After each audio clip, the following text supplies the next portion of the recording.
Hey guys, Kendall with Black Ovis, and it is day 3 of my first scouting trip in Idaho. Gerald and I have tags this year in an area we don't know.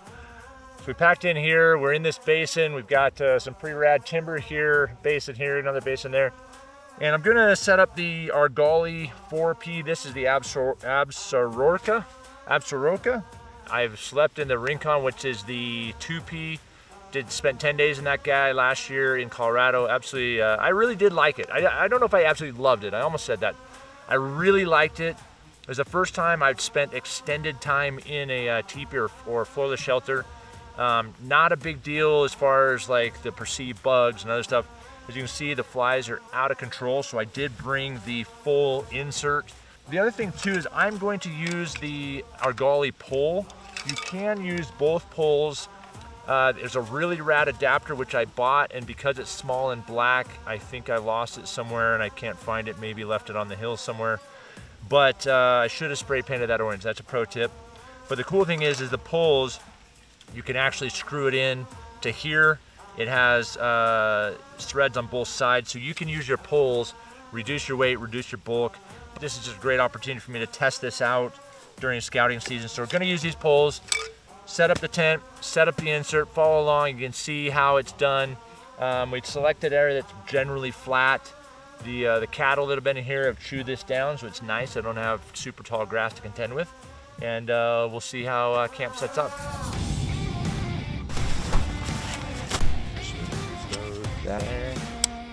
So I'm just checking the area. This is a floorless tent. It doesn't matter if it's perfectly flat. The cows have eaten down this grass. Hey, I am putting the insert in, so I am just going to be a little more cautious about what we've got in here. So if you look at the four, okay, yeah, just like that. So this one, that one you've got there, it basically makes a square. So you want to put the square ones down first, and then put the pole in, and then guy out the other ones. That means basically the ones on the door and the ones there. Otherwise, you end up with a situation where you've got too much tension and you can't get the pole up, and the tent itself doesn't do well. And I have not seam sealed this. You also need to seam seal this. The best way I've seen to do it, you can do, well, one of two things. Some of the guys in the office actually set it up inside out, and then you can seam seal on the outside. I typically want to do it on a day that's quite warm, but not like exorbitantly hot. That's just what I was told and what I've seen in other videos. Or like I did on my Rincon 2, I actually set it up on the grass in my backyard in the shade, got inside, and I just used a glove and just wiped down fingers. You can use a brush. Sometimes you'll take like a clear caulk, mix it with a little bit of thinner, and you can do that kind of mixture. But I've got some of the seam seal that works really good, and I will seam seal this before season, but I'm not going to do that today. Forecast is extremely dry, it's very warm, I don't need to do that. So just a couple of things to note: when the tent comes, it's not coming with guy lines, and it's not coming seam sealed.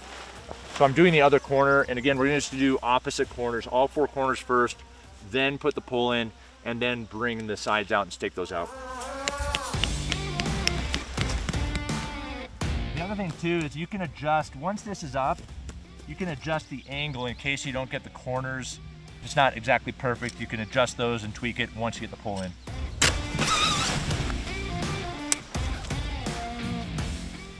Now I'm going to zip that back up, and we're going to stake out the other corners, then we'll get ready for the insert to go in.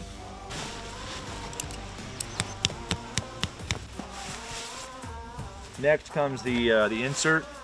The insert only has one door, so there's only one associated door. I want to make sure that that it's zipped in totally. So I want to zip it all the way up, just so it's solid. The other piece too is on each of the, like I said before, there's about a 4-inch, I would call that a 4-inch depth here. In the middle, there's a little carabiner. I'm going to show you in a second. It clips on the inside. Now I've only ever done this once. It's pretty intuitive. Once you do it one time, you're golden. So I'm also going to loosen this up quite a bit, because I can adjust that accordingly once I get it stitched in.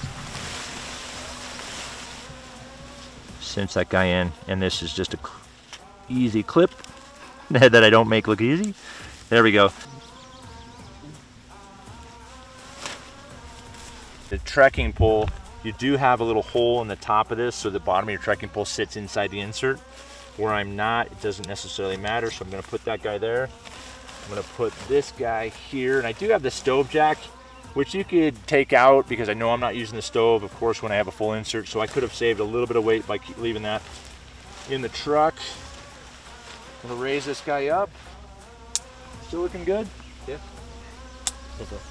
I'm running this with 2 extra holes. It's about as much tension. I suppose if I wanted to, I could detension those corners when I initially set it up.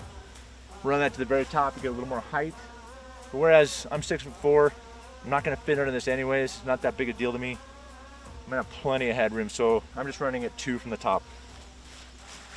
Just pulling that in to create a little bit of tension. I'm gonna do the other corner before I really yard on that thing. How's that looking, Gerald? Looking good. Okay, cool. If you've been following along this video, the flies are out of control. And one of the drawbacks of an insert is that inside, I'm probably losing my eyeball on this a foot, 1.5 feet on the midpoint, maybe 6 inches here. The real question too is this still a 4-person tent? And I'm looking at here, Gerald and I are gonna drop our stuff inside. I think you could get 4, I really think you get 4 people. And I would maybe consider running 2 and 2, or I think you could go run 2, 3, 4, like feet to head, unless you don't want to do that. So I think you could get 4 people and a minimal amount of gear inside. 3 people plus gear, I think you could absolutely do it.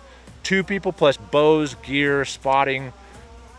I mean, absolutely. This is very spacious, and for the added weight, a little bit of bulk, since we're splitting between 2 people, I think that 4-person is the way to go for sure.